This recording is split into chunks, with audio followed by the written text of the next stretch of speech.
बहुत स्वागत है आपका जेएमडी न्यूज पर। मैं हूं आपके साथ अंकुर पांडे। 2022 विधानसभा चुनाव को लेकर सभी सियासी दलों ने अपनी रणनीति बनानी शुरू कर दी है, जिसको लेकर पार्टियां एक दूसरे पर सवाल भी दाग रही हैं। क्या यूपी, क्या पंजाब और क्या उत्तराखंड, सभी जगहों पर सियासी हलचलें तेज हो गई हैं। तो इसी पर है हमारा खास कार्यक्रम सियासी हलचल, जिसमें हम बात करेंगे कौन सा सियासतदार कहां रहा।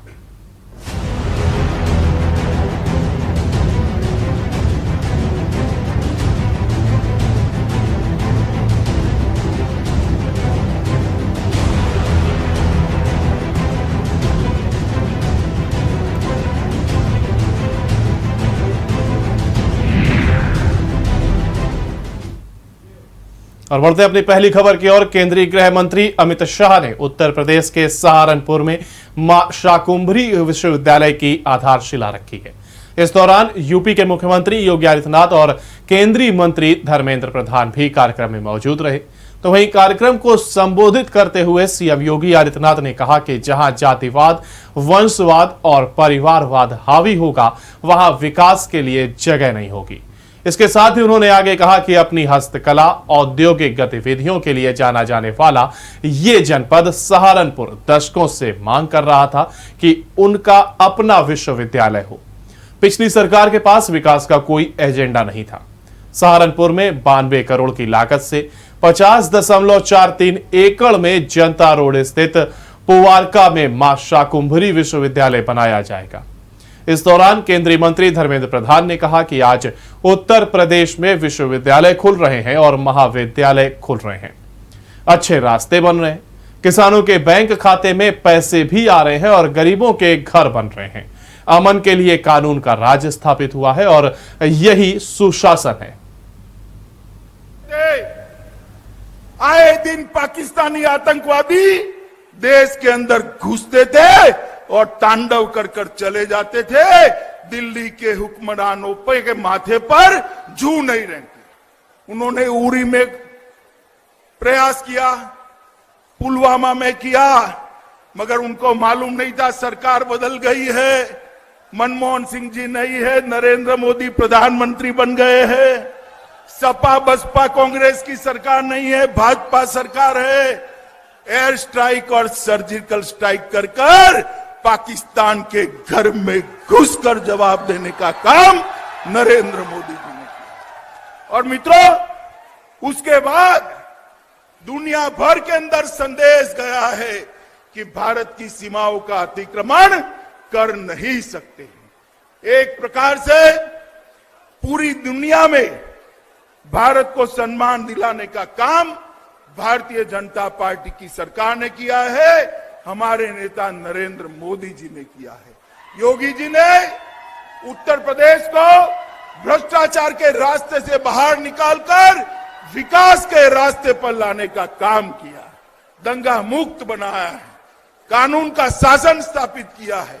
मैं आज समग्र पश्चिमी उत्तर प्रदेश की जनता को निवेदन करना चाहता हूं, फिर एक बार आपके आशीर्वाद की जरूरत है, फिर एक बार आपके समर्थन की जरूरत है। मुझे बताइए, पश्चिमी उत्तर प्रदेश वाले, इस बार 300 पार होगी या नहीं होगी? सुनाई नहीं पड़ा, जोर से बोलिए। क्या 300 पार होगी? पक्का होगी? मोदी जी को बता दे। दोनों हाथ उठाइए, विजय के विश्वास की मुट्ठी पीछे और प्रचंड आवाज से बोलिए, भारत माता की, भारत माता की। सहारनपुर में मां शाकुंभरी के नाम पर बनने वाला यह विश्वविद्यालय, इसका एक उदाहरण आप सबके सामने है। भाइयों बहनों, ये वही उत्तर प्रदेश है जहां पर पहले विकास के नाम पर बंदर बाट होता था। एक परिवार के विकास को ही प्रदेश के विकास का मानक मान लिया जाता था। जहां पर 10 वर्षों तक गन्ना किसानों के गन्ना मूल्य का भुगतान नहीं हो पाया था। जहां पर कभी मुजफ्फरनगर का दंगा होता था और कभी इसी सहारनपुर में किसने नहीं देखा है कि कैसे यहां पर सिक्कों की दुकानों और प्रतिष्ठानों पर आग लगा करके दंगे की आग में सहारनपुर को झोंकने का कार्य हुआ था। कभी बिजनौर के दंगे, कभी बरेली के दंगे, और इन दंगों के कारण महीनों तक कर्फ्यू और तो और हमारी आस्था पर भी प्रहार होता था। सावन के महीनों में कहा जाता था कि कावड़ यात्रा नहीं निकलेगी, और जब कहीं पर हमारा व्यापारी कोई बेटी सुरक्षा की गुहार करती थी तो उस समय उसको अनसुना कर दिया जाता था। कौन नहीं जानता कि मुजफ्फरनगर दंगे के मुख्य आरोपी को उस समय की सरकार के द्वारा लखनऊ में मुख्यमंत्री के आवास में सम्मानित करके बड़ी बेशर्मी के साथ प्रदेश के दंगाइयों के हौसलों को और भी दुस्साहसिक तरीके से बढ़ाने का कार्य किया गया था। कौन नहीं जानता कि सहारनपुर के दंगाइयों को लखनऊ में सम्मानित किया जाता था। लेकिन भाइयों बहनों, पिछले 4.5 वर्ष के अंदर आपने देखा होगा, प्रदेश में दंगा नहीं, कावड़ यात्रा हो या फिर होली और दीपावली, दुर्गा पूजा हो या जन्माष्टमी के आयोजन, पर्व और त्योहार शांतिपूर्ण तरीके से मनाए जा रहे हैं। UP deputy CM Keshav Prasad Maurya Kaushambi पहुंचे, जहां कार्यकर्ताओं ने डिप्टी सीएम का भव्य स्वागत किया।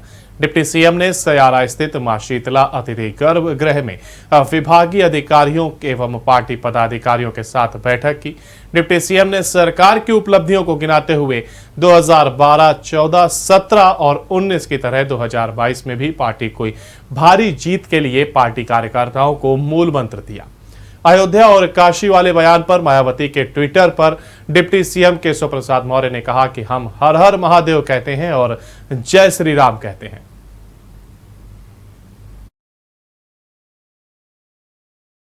जय श्री राम कहते हैं, जय श्री कृष्ण कहते हैं। जिनको उससे दर्द हो रहा है उससे अपना दवा कहीं से ले लें, लेकिन हम लोग ना राम कहना छोड़ेंगे, ना शिव जी कहना छोड़ेंगे, ना कृष्ण जी कहना छोड़ेंगे। हम तो उनके भक्त हैं और भक्ति के हैं, जो हमारी जिम्मेदारी है उसमें निभा। सपा राष्ट्रीय महासचिव इंजी सरोज जी ने कौशाम्बी में कहा, लवारिस के तर्ज पे कहा था आपका क्या होगा जनाबी अली, कह रहे कौशाम्बी 3 सीट बीजेपी। मैं समझता हूँ कि उनके बयान पर कोई मेरे द्वारा प्रतिक्रिया दी जाए इसकी आवश्यकता नहीं है।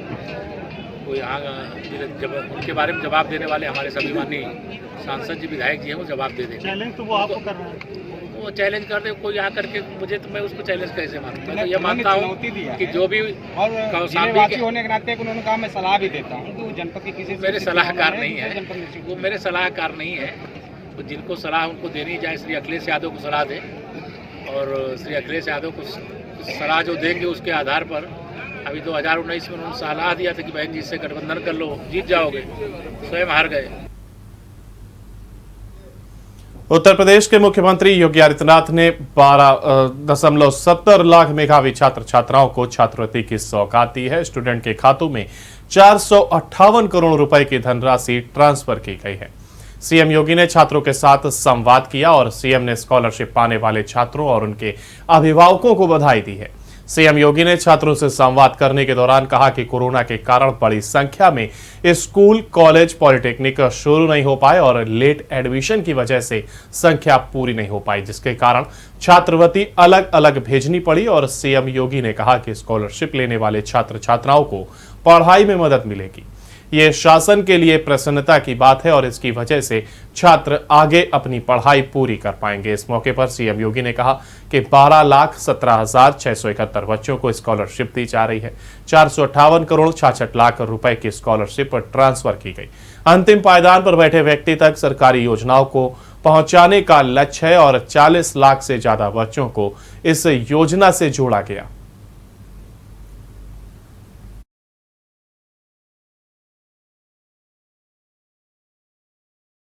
प्रदेश के उन सभी अपने युवा साथियों को जिन्हें आज यहां पर स्कॉलरशिप उपलब्ध कराई जा रही है, उन्हें हृदय से बधाई देता हूं, अपनी शुभकामनाएं देता हूं। 12,17,631 बच्चों को आज स्कॉलरशिप दी जा रही है। जैसा कि आप जानते हैं कि अभी 2 अक्टूबर को प्रदेश सरकार ने लगभग 57 लाख बच्चों को स्कॉलरशिप की किस्त भेजी थी, लेकिन कोरोना महामारी के कारण एक बड़ी संख्या में हमारे स्कूल, कॉलेजेस या इंजीनियरिंग कॉलेजेस, पॉलिटेक्निक, ITI ऐसे थे जो प्रारंभ नहीं हो पाए थे और लेट एडमिशन के नाते संख्या हमारे पास पूरी नहीं आ पाई थी, जिसके कारण हम लोगों को स्कॉलरशिप को अलग अलग किस्त में भेजना पड़ रहा है। आज मुझे प्रसन्नता है कि 12,17,631 बच्चों की स्कॉलरशिप, जिसमें 458 करोड़ 66 लाख रुपए आज शुल्क प्रतिपूर्ति के रूप में उपलब्ध कराई जा रही है। मैं इसके लिए सभी जितने भी छात्र छात्राएं हैं जो आज स्कॉलरशिप प्राप्त कर रही हैं, और जैसे कि मैंने यहां लखनऊ में भी मेरे साथ 5 छात्रों ने यहां पर आकर के और लगभग 12 छात्रों से मैंने छात्र छात्राओं के साथ मैंने स्वयं यहां पे वर्चुअली संवाद बनाया है, और जो मुझे बताया गया कि इस स्कॉलरशिप से इन बच्चों को अपने पढ़ाई को आगे बढ़ाने में बहुत अच्छी मदद मिलती है। ये शासन के लिए प्रसन्नता का विषय है। मैं इसके लिए आप सभी छात्र छात्राओं को हृदय से बधाई देता हूं, आपके अभिभावकों को भी हृदय से धन्यवाद देता हूं जो आपके स्कूल भेज रहे हैं, और आपके स्कूल के गुरुजनों को, समाज कल्याण विभाग से जुड़े हुए, पिछड़ा वर्ग कल्याण विभाग से जुड़े हुए सभी अधिकारियों को भी इसके लिए हृदय से धन्यवाद देता हूं कि जो आपको शासन की योजनाओं के साथ जोड़ने का कार्य कर रहे हैं। हम सब जानते हैं कि सरकार की सर्वोच्च प्राथमिकता अंतिम पायदान पर बैठे हुए व्यक्ति तक शासन की योजनाओं को पहुंचाने का रहा है, और इसके लिए सरकार अपनी ओर से अहरनिश प्रयास करती है। लेकिन उन योजनाओं की जानकारी होना भी अत्यंत महत्वपूर्ण है, और इसके लिए जागरूकता महत्वपूर्ण होती है। यह कार्यक्रम उसी जागरूकता का एक हिस्सा है। हम स्कॉलरशिप तो दे रहे हैं, लेकिन स्कॉलरशिप के साथ साथ इसकी जानकारी छात्रों को हो, मीडिया के माध्यम से यह उन तमाम छात्रों तक पहुंचे जो अभी अपना आवेदन नहीं भर पाए हैं, और इसलिए इसको एक कार्यक्रम के माध्यम से सरकार उपलब्ध कराने का कार्य करती है, जिससे अधिक से अधिक लोग इस सुविधा का लाभ ले सके। मुझे बताते हुए प्रसन्नता है कि इन सभी योजनाओं को लेकर के सरकार की जो कार्य योजना जो विस्तृत रूप से आगे बढ़ी है, पिछले 4-4.5 वर्ष के अंदर हमारी सरकार ने 40 लाख से अधिक बच्चों को, जो पूर्ववर्ती सरकार में स्कॉलरशिप मिलती थी, उससे भी 40 लाख से अधिक बच्चों को इस योजना के साथ जोड़ने का कार्य किया है। कोविड प्रबंधन से दूसरे देशों को अपना मुरीद बनाने वाली उत्तर प्रदेश सरकार अब कोरोना के नए वेरिएंट ओमिक्रॉन को लेकर सतर्कता बरत रही है। कई देशों में ओमिक्रॉन के बढ़ते मामलों के बीच सर्वाधिक आबादी वाले प्रदेश के सभी बस स्टेशन, रेलवे स्टेशन व एयरपोर्ट पर अतिरिक्त सतर्कता बरतने के निर्देश मुख्यमंत्री योगी आदित्यनाथ ने अधिकारियों को दिए हैं। सीएम ने उच्च स्तरीय बैठक में मास्क को अनिवार्य करने और कोविड प्रोटोकॉल को कड़ाई से पालन कराने के आदेश जारी किए हैं। सीएम ने बैठक में कहा है कि दूसरे देशों और प्रदेशों से उत्तर प्रदेश आ रहे हर व्यक्ति की RT-PCR जांच की जाए। उन्होंने कहा कि बस स्टेशन, रेलवे स्टेशन व एयरपोर्ट पर अतिरिक्त सतर्कता बरतने के साथ ही बिना जांच किए किसी यात्री को बाहर न आने दिया जाए। साथ ही पहले चरण में इंटर स्टेट कनेक्टिविटी वाले बस स्टेशन पर जांच को तेजी से बढ़ाते हुए अतिरिक्त सतर्कता बरतें। सीएम ने केंद्र सरकार की तरफ से जारी गाइडलाइन को प्रभावी रूप से लागू किए जाने के आदेश दिए। सीएम ने कोरोना वायरस के नए वेरिएंट ओमिक्रॉन को लेकर उत्तर प्रदेश में जीनोम सीक्वेंसिंग की रफ्तार को बढ़ाने के निर्देश दिए हैं। लखनऊ के केजीएमयू पीजीआई में जीनोम सीक्वेंसिंग की रफ्तार को बढ़ाने के निर्देश देते हुए सीएम ने गोरखपुर, झांसी, मेरठ में तेजी से जीनोम सीक्वेंसिंग की व्यवस्था करने के आदेश दिए हैं।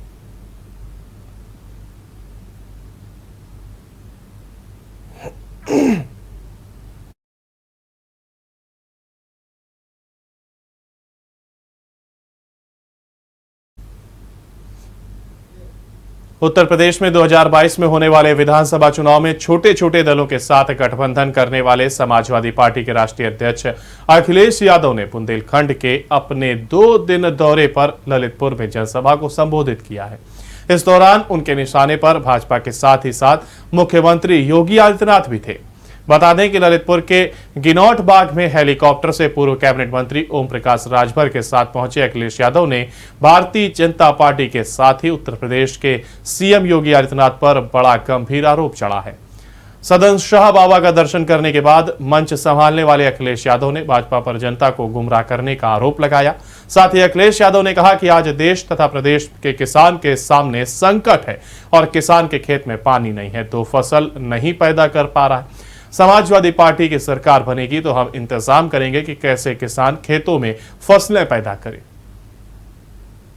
बताओ ललितपुर के लोगों, गरीब लोग हो, पहनने को चप्पल भी नहीं होगी। ये कहा था इन्होंने कि हवाई चप्पल पहनने वाला हवाई जहाज पे चलेगा,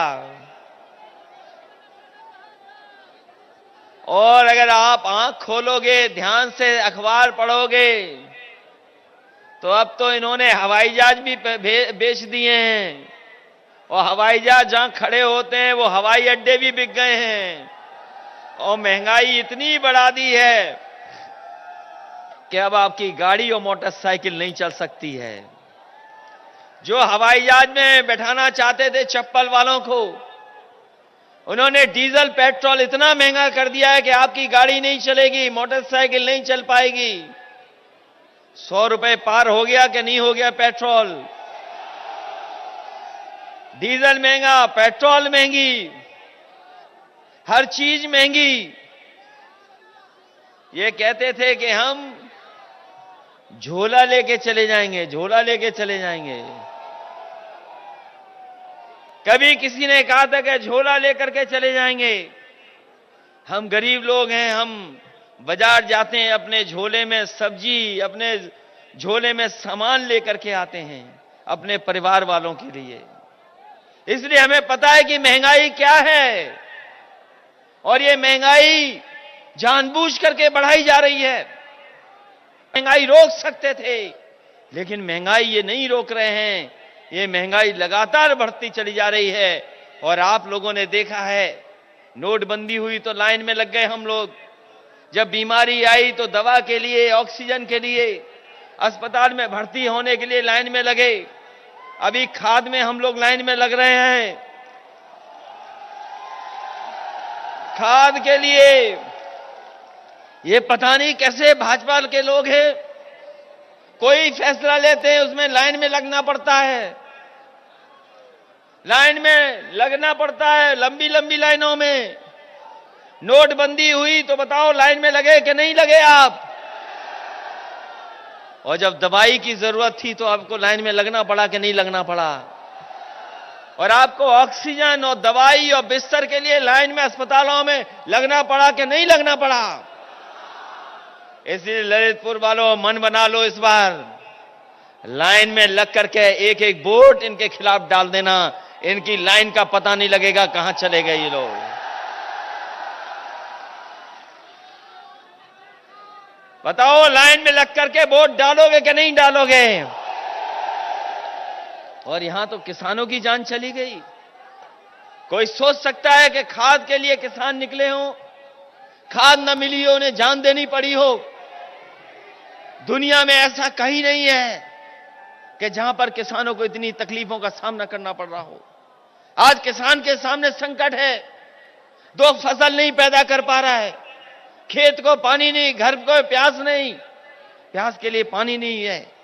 इसलिए समाजवादी पार्टी के लोग कह करके जा रहे हैं, अभी जो डैम उद्घाटन भी हुए हैं, ये उद्घाटन के उद्घाटन है। समाजवादी सरकार बनेगी तो इंतजाम करेंगे कि कैसे हमारे किसान और बुंदेलखंड के किसान अपने खेतों में 2 फसल ले लें, और 2 फसल जिस दिन ले लेंगे उसी दिन हमारा बुंदेलखंड का किसान खुशहाल हो जाएगा, उसे पीछे मुड़ करके नहीं देखना पड़ेगा। हम भरोसा दिला के जा रहे हैं कि आपको खाद के लिए लाइन में नहीं लगना पड़ेगा, चाहे हमें पहले से खाद खरीदनी पड़ जाए, सरकारी खजाने से पैसा निकाल करके खाद खरीद करके आपको लाइन में नहीं लगने देंगे। ऐसा इंतजाम समाजवादी लोग करके दिखाएंगे। ये तो कहते थे कि आय दोगुनी हो जाएगी। किसान भाइयों बताओ, आपकी आय दोगुनी हुई क्या नहीं हुई? जाने किन किसानों की बात कर रहे थे भारतीय जनता पार्टी के लोग। यहां तो नहीं हुई किसी किसान की आय दोगुनी। अन्ना पशु तो घूम ही रहे हैं। सूबे के पूर्व मुख्यमंत्री अखिलेश यादव ने महोबा में आकर विशाल जनसभा संबोधित किया और बताया कि उत्तर प्रदेश में यह जो डबल इंजन की सरकार है, यह पूरी तरह से फेल है। सरकार पर जमकर निशाना साधते हुए कहा कि मौजूदा सरकार ने सिर्फ हमारे किए हुए कार्यों का फीता काटा है और इन्होंने अभी तक कोई काम नहीं किया है जो जमीनी स्तर पर दिखाई दे रहा हो। इसी को लेकर जेएमडी न्यूज के जिला संवाददाता नानू जुबैर अहमद ने पूर्व मुख्यमंत्री अखिलेश यादव के साथ खास बातचीत की है। आइए आपको सुनवाते हैं।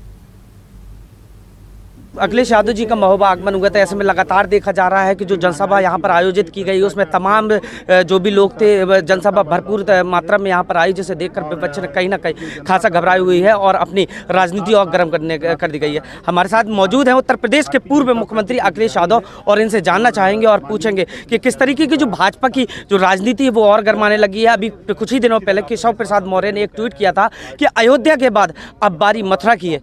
सर सर्वप्रथम आपका स्वागत है। आपसे जानना चाहेंगे कि आपके यहाँ पर आने के जनसभा विशाल संबोधित हुई थी भाजपा ने, कि अभी केशव प्रसाद मौर्य ने भी एक छोटा सा ट्वीट किया है कि अब अयोध्या के बाद मथुरा की बारी, इस बारे में क्या कहना चाहेंगे? बुंदेलखंड आते आते भारतीय जनता पार्टी का डबल इंजन की सरकार का इंजन फेल हो गया है। आज यहाँ बेरोजगारी है, किसान की आय दोगुनी नहीं हुई, सबसे ज़्यादा महोबा में किसानों ने आत्महत्या की है। साथ ही साथ बड़े पैमाने पे नौजवान नौकरी और रोजगार के लिए भटक रहे हैं। टीटी जैसा उदाहरण है, सरकार नौकरी नहीं देना चाहती है, लगातार पेपर लीक हो रहे हैं। अगर सरकार के पेपर लीक हो रहे हैं तो इंतज़ाम कौन देखेगा? लाखों लाख नौजवानों के सपनों को तोड़ा है इन्होंने। इसलिए इस चुनाव में बुंदेलखंड की जनता और उत्तर प्रदेश की जनता ने तय किया है कि बदलाव होगा, भारतीय जनता पार्टी का सफाया होगा। जिस बुंदेलखंड ने सबसे ज़्यादा सीट दी हैं उनको इस बार खाली यहाँ से भेजा जाएगा। सर जैसे कि लगातार देख रहे हैं आप वादा करते रहे कि भ्रष्टाचार मुक्त है, वहीं अभी इनका नोएडा पुलिस का मामला सामने आया है जहाँ पर 20 लाख को एक कार लेकर एटीएम चोरों को छोड़ दिया गया, जिसका खुलासा ही पुलिस ने किया है गाजियाबाद पुलिस। बारे में क्या कि ये पहला उदाहरण नहीं है जहाँ पर पुलिस खुद शामिल है। बड़े पैमाने पर भ्रष्टाचार बढ़ा है, बड़े पैमाने पर कस्टोडियल डेथ हुई हैं। पूरे देश में सबसे ज़्यादा कस्टोडियल डेथ अगर कहीं है तो उत्तर प्रदेश में है। सबसे ज़्यादा किसान आत्महत्या महोबा में कर रहा है। सरकार आखिरकार क्या कर रही है? सरकार की जिम्मेदारी है कि लोगों की मदद करें, और जिस समय गरीबों को सबसे ज़्यादा ज़रूरत थी सरकार की, उस समय सरकार ने अनाज छोड़ दिया। लोगों को बिस्तर के लिए लाइन में लगना पड़ा, लोगों को दवाई के लिए लाइन में लगना पड़ा, लोगों को ऑक्सीजन के लिए लाइन में लगना पड़ा। मजदूर जो बेचारे आए दूसरे प्रदेश से, उन्हें अपमानित होना पड़ा। ये भारतीय जनता पार्टी ने उत्तर प्रदेश की जनता को अपमानित किया है, किसानों को बर्बाद किया है, नौजवान के हाथ में नौकरी रोजगार नहीं है। इसलिए न केवल बुंदेलखंड बल्कि प्रदेश की जनता ने मन बनाया है कि इस बार बदलाव होगा, भारतीय जनता पार्टी का सफाया होगा। सर जैसे कि बुंदेलखंड में यहाँ वाटर क्राइसिस की समस्या हमेशा से रही है, ऐसे में जो अर्जुन परियोजना थी उसका उद्घाटन भाजपा द्वारा किया गया, इस बारे में क्या कहना? वो तो ये योजना पुरानी है और लगातार सरकारों में काम होते आए हैं। सबसे ज़्यादा काम इस परियोजना पे खेत तक पानी पहुँचे, घरों में पानी पहुँचे, समाजवादी सरकार की योजना थी। आजमगढ़ जिले के दौरे पर आई सपा महिला सभा की राष्ट्रीय अध्यक्ष जूही ने भाजपा पर हमला बोला है। सपा नेत्री ने भाजपा द्वारा लगातार आजमगढ़ को आतंक का गढ़ कहे जाने को लेकर भाजपा पर निशाना साधते हुए कहा कि यह जिला राजनीतिक परिपक्वता की निशानी है और यहाँ कर्मठता बुद्धिमत्ता वाले लोग रहते हैं। भाजपा को इस तरह की बयानबाजी करते हुए शर्म आनी चाहिए। सपा नेत्री ने कहा कि अब जब कभी दोबारा भाजपा के लोग इस जनपद आए तो उन्हें वापस भेजने का काम आप लोग करें। भाजपा पर निशाना साधते हुए कहा कि यह झूठे प्रचारकों की पार्टी है और इनका जन्म झूठ बोलने के लिए हुआ है।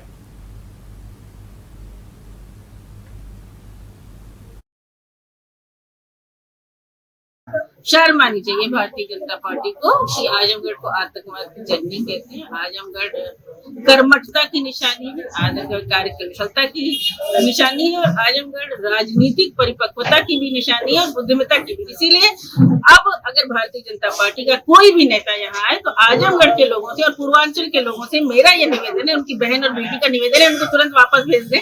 आतंकवादी की धरती पर उनकी जरूरत नहीं है, ये हमारी धरती है और ये हमारी जनता की धरती है, ये रिश्तों की धरती है। इसको इस तरह की परिभाषा आतंकवाद देकर के हमको बदनाम करने की और पूर्वांचल को बदनाम करने का जो प्रयत्न है हम सफल हुए।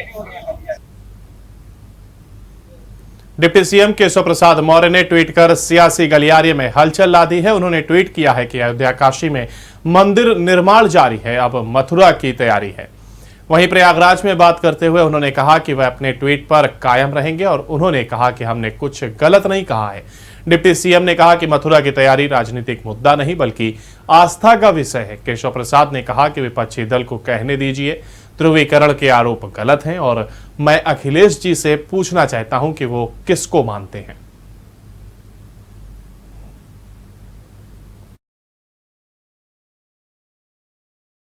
देखिए, ऐसा विपक्ष के जो भी राजनीतिक दल हैं जो मुस्लिम तुष्टीकरण की राजनीति करते हैं और बाद में वह नतमस्तक होते हैं, मैं स्पष्ट तौर से कहना चाहता हूं कि श्री रामलला की जन्मभूमि पर भव्य मंदिर निर्माण हो रहा है।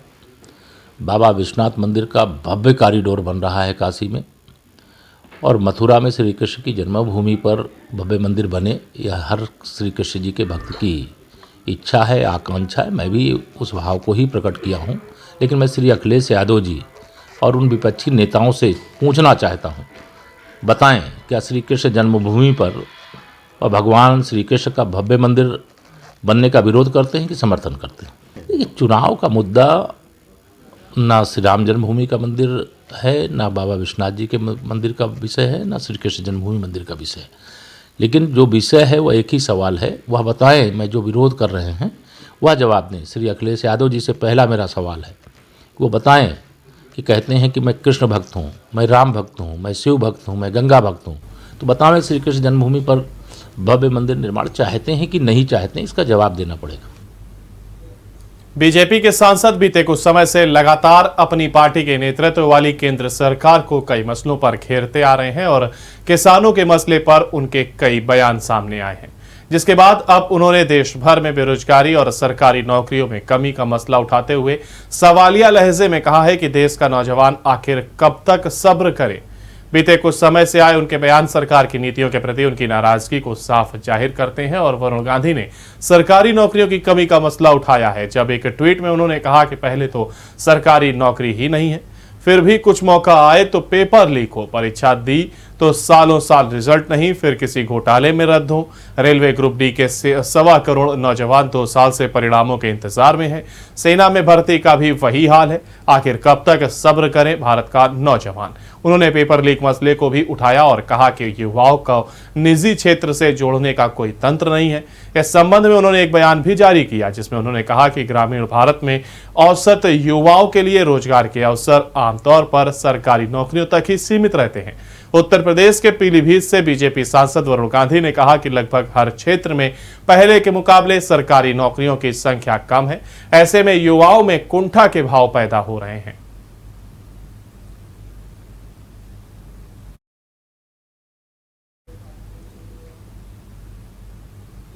अयोध्या नगर निगम में वित्तीय संकट गहरा चुका है। कर्मचारियों का वेतन रोकने का आदेश जारी हो चुका है। राज्य वित्त के 15 करोड़ की धनराशि के विकास कार्यों का पेमेंट अधर में है और इसकी वजह से नगर निगम की कोरोना काल के बाद राज्य वित्त की धनराशि कम हो गई है। पिछले 2 वर्षों में जहां राज्य वित्त की धनराशि में 2 करोड़ रुपए की कमी आई है, तो वहीं आय के नए साधन विकसित नहीं हो पाए हैं। अभी भी नगर निगम को निधि से मात्र 12 करोड़ रुपए ही मिलते हैं और यह धनराशि भी संसाधनों को दुरुस्त करने में खर्च हो जाती है। राज्य वित्त आयोग से 2 करोड़ 40 लाख रुपए रुक जाने के कारण अयोध्या नगर निगम में वित्तीय संकट गहरा गया है। आर्थिक संकट के चलते 800 कर्मचारियों का वेतन रोकना पड़ गया है। हालांकि नगर आयुक्त विशाल सिंह ने बताया कि प्रयास किया जा रहा है कि जल्द ही सभी कर्मचारियों का वेतन निर्गत कर दिया जाएगा। और 4 वर्ष पूर्व अयोध्या को नगर निगम का दर्जा मिला था, तो नगर निगम बनने के बाद बोर्ड ने ऐसा कोई विशेष प्रावधान नहीं किया जिससे नगर निगम की आय विकसित हो। नगर निगम हाउस टैक्स से पहले अपेक्षा बढ़ोतरी की है, मगर नगर निगम की आबादी और मकान की संख्या कम होने से आय में कोई विशेष इजाफा नहीं हुआ है।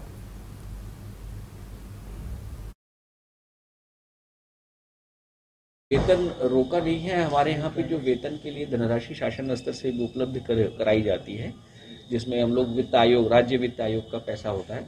राज्य वित्त आयोग के पैसे में पिछले 2 माह से लगातार वृद्धि भी की जा रही है, लेकिन निगम निधि में पैसा अभी जो हमारे पास में नहीं है, जिसको मिलाकर के हम जो सैलरी का पूरा बर्डन है उसको हम पेंशन का और सैलरी का उसको हम मीट आउट नहीं कर पा रहे थे। इस आशय से जो हमारे जो सफाई कर्मी हैं, सफाई कर्मचारी हैं, चाहे वो आउटसोर्सिंग के हों, संविदा के हों, परमानेंट हों, उनको प्राथमिकता पे वेतन देने के लिए निर्देश किए गए हैं। और जो शेष अधिकारी हैं उनके साथ भी वार्ता कर रहे हैं और हम लोग प्रयास कर रहे हैं कि अगर निगम निधि में वसूली हो जाती तो सबको थोड़ा सा रुक करके ही चाहिए, लेकिन वेतन दे दिया जाए। दिल्ली में प्रदूषण की समस्या के चलते स्कूलों को फिर से बंद कर दिया गया है। बता दें कि दिल्ली एनसीआर में पिछले 1 महीने से प्रदूषण स्तर में लगातार बढ़ोतरी दर्ज की जा रही है और आज भी कई जगह प्रदूषण का स्तर काफी अधिक रहा। वहीं दिल्ली एनसीआर की बात की जाए तो कुछ इलाकों में यह केवल 600 को पार कर गया। और आपको बता दें, वहीं प्रदूषण को लेकर सुप्रीम कोर्ट लगातार सुनवाई भी कर रहा है। सुप्रीम कोर्ट ने दिल्ली सरकार को फटकार लगाते हुए पूछा है कि प्रदूषण के बीच स्कूलों को क्यों खोल दिया गया। सुप्रीम कोर्ट ने पूछा कि बड़े लोग घर से काम कर रहे हैं, ऐसे में बच्चे सुबह धुंध में स्कूल क्यों जा रहे हैं।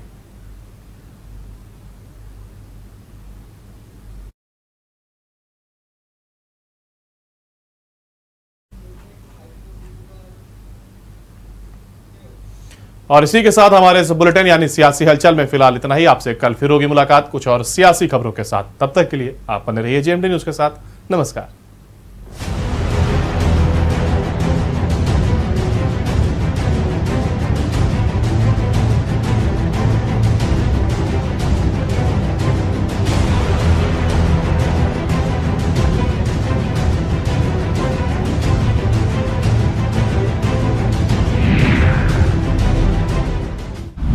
अगर आपको हमारा वीडियो पसंद आया हो तो हमें लाइक करें, सब्सक्राइब करें और ज्यादा से ज्यादा शेयर करें। और हाँ, बेल आइकॉन दबाना ना भूलें ताकि हर खबर का अपडेट आप तक पहुंचे तुरंत। आप हमें इंस्टा, ट्विटर और फेसबुक पर भी फॉलो कर सकते हैं। हमारी आईडी है @JMD News।